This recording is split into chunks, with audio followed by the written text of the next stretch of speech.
नमस्कार, आप देख रहे हैं द न्यूज़ जालौन। मैं हूं आपका अपना देवेश। द न्यूज़ जालौन पर खबर है किसानों से जुड़ी हुई। दरअसल इन दिनों किसानों के गेहूं खरीद के लिए गेहूं खरीद केंद्र स्थापित किए गए हैं।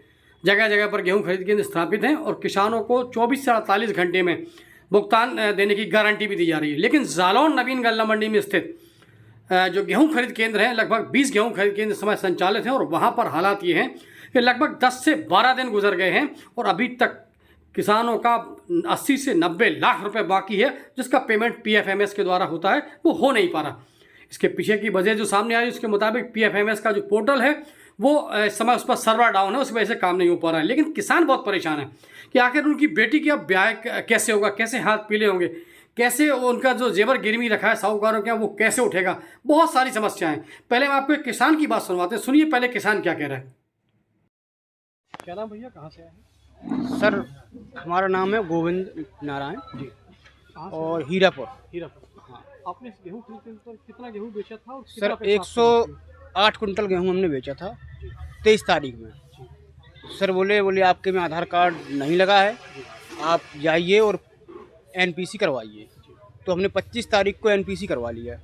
बोले एक आध दिन में आ जाएगा, तब से आज तक पेमेंट नहीं आया है। 23 तारीख से आज 9 तारीख है। आपका कुल कितना रुपये? हमारा है 2,49,007 रुपया। क्या चाहते हैं? जल्दी से जल्दी पेमेंट हो जाए। इस संबंध में आपने अधिकारियों से बात की? तो हाँ, अधिकारियों से बात की है, बस वो ये कह रहे हैं हमारे हाथ में कुछ नहीं है, सब पोर्टल के हाथ में है, जब होगा तब होगा, कोई नहीं सुन रहा है। चलिए अब हम आपको सुनवाते हैं गेहूं खरीद केंद्र के मंडी इंस्पेक्टर ने एमआई की बात। सुनिए वो क्या कह रहे हैं इस पूरे घटनाक्रम के बारे में, किसानों के भुगतान के बारे में। सुनिए वो क्या कह रहे हैं। तो सबसे पहले तो आपका नाम जानना चाहेंगे और आपका पद जानना चाहेंगे। मेरा नाम मंजीत कुमार है। मैं यहाँ मार्केटिंग इंस्पेक्टर के पद पर हूँ और तहसील का एएमओ का चार्ज मेरे पास में है। बहुत से किसानों का जिन्होंने इस गेहूँ खरीद केंद्र पे अपना गेहूँ बेचा है और उनका पेमेंट नहीं हो रहा, इसके पीछे की वजह क्या है, क्या समस्याएं आ रही हैं और कब तक पेमेंट होने की आशा है? 30 तारीख के बाद जो नए किसानों का रजिस्ट्रेशन किया गया था उनका भुगतान अभी तक नहीं हो पाया है। भुगतान साइट पर दिखा रहा है, भुगतान पेमेंट लंबित दिखा रहा है, पीएफएमएस पर लंबित है, उसका समाधान अभी तक नहीं हो पाया है। हमने उच्च अधिकारियों को कई दिन से इसके बारे में अवगत करा दिया है और ऊपर से प्रक्रिया चल रही है। संभवतः उच्च अधिकारियों ने आज आश्वासन दिया है कि आज शाम तक पेमेंट करा दिया जाएगा। लगभग कितने किसानों का पेमेंट बाकी है? कितनी राशि होगी?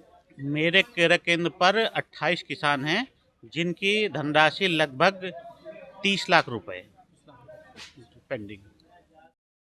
आप देखें द न्यूज़ जालौन में हूँ आपका अपना देवेश।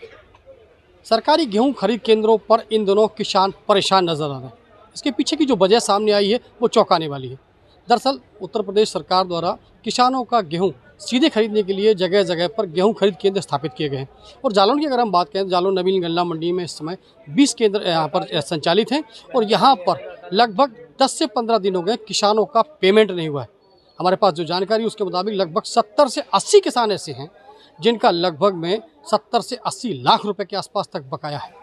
कुछ किसानों से हमने बात की तो उनका कहना ये था कि वो परेशान हैं। यहाँ आते हैं तो अधिकारी कहते हैं कि पोर्टल में कमी है, वहाँ से दिक्कत है। अधिकारियों से हमने जब बात की, जिम्मेदार अधिकारियों से बात की, तो उनका कहना ये है कि बहुत जल्दी समस्या का हल निकलने वाला है।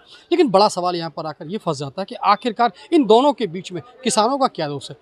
क्योंकि सरकार जब एक और यहाँ गारंटी की बात करती है कि 24 से 48 घंटे में पीएफएमएस के थ्रू किसान के खाते में पैसा पहुँचेगा, तो आखिर क्यों नहीं पहुँचा? इसके पीछे की वजह क्या है? अगर सिस्टम में कहीं कोई खराबी है तो इसके पीछे के जिम्मेदार जो अधिकारी हैं उनके खिलाफ कार्रवाई क्यों नहीं? इन सारे पीछों के सिस्टम के पीछे आखिर वजह क्या है? फिलहाल आज जब हमने किसान केंद्रों पर यहाँ पर आकर किसानों से बात की तो उनका दर्द छलक कर बाहर आया। किसी के घर में शादी है, किसी को बीमार है, किसी को कर्जा देना है, किसी ने अपने जेवर गिरवी रखे हैं, वो उनको उठाना है। लेकिन अगर उनका समय से पेमेंट नहीं मिलेगा तो वो इन सारी समस्याओं का हल निकलेगा कौन? सवाल बड़ा है, जवाब आने अभी बाकी है।